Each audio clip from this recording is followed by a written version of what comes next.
Once upon tomorrow. Merrily unaware of the confrontation taking place no more than a day's journey away, little Jackal was preoccupied with navigating the young forest that had, overnight, sprung up around her.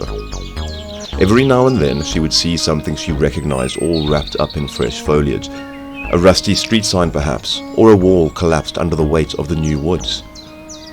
The canopy of leaves was so thick overhead that little Jackal knew not if the taller buildings still stood, or if the vines and the trees had dragged down and humbled even the highest heights of human construction.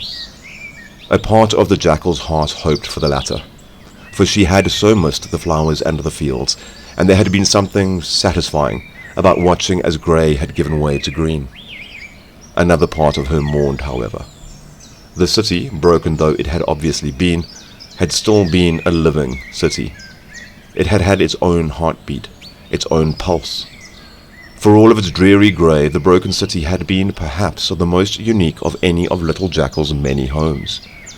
Nowhere else could fire be called a friend, certainly not in the forests nor in the glades. Nowhere else was food quite so plentiful, at least not for a pretty jackal adept in the arts of scavenging and begging. And nowhere else could humans so reliably be found. For most, even for many humans themselves, this last point had been a reason to avoid the broken city, not one to lament its loss.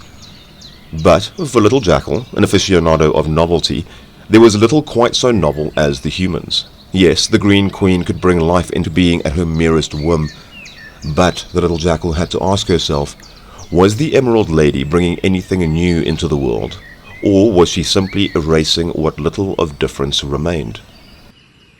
While these very big thoughts played in her dainty little head, the Jackal continued to follow her nose. And it truly was a notable nose, for why else would she follow it so? It had always gotten her out of a little more trouble than she had ever followed it into, and one couldn't ask for more from a nose as curious as the one that springs from a jackal's face. So she never failed to follow it. This was why she was never lost, even when she had no idea where she actually was. Where she was had never mattered as much as that she was there, because the who and how of what she was had always mattered far more than the where. And who she was Little Jackal, a little jackal with many homes and a notable nose. Being lost as far as she was concerned was just a state of mind. Even if her home in the broken city was gone, she'd gained a new home in the woods that had swallowed it, and it was a home that her nose would navigate long before she laid a bright eye or padded foot upon it. The first order of business, of course, would be settling the rumble in her belly. Much like the jackal herself, it was a little and ladylike rumble, but it was one that needed tending to nonetheless. By nature, the jackal is an opportunist, a scrounger and a scavenger. She'll eat beetles and berries, eggs, grass and snakes. She'll eat worms if she can find them. She'll eat fat chocolate cakes. There's very little that a jackal can't or won't eat: fruit, dairy, veggies or meat. And so she sets out to find one or another, anything really, to silence her hunger.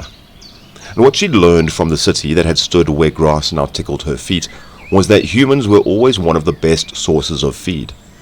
And, as luck would have it, her nose, most notable indeed, had found an old friend from the broken city now lost within these new woods. A friend in need is a friend indeed, and if that friend has food, all the better.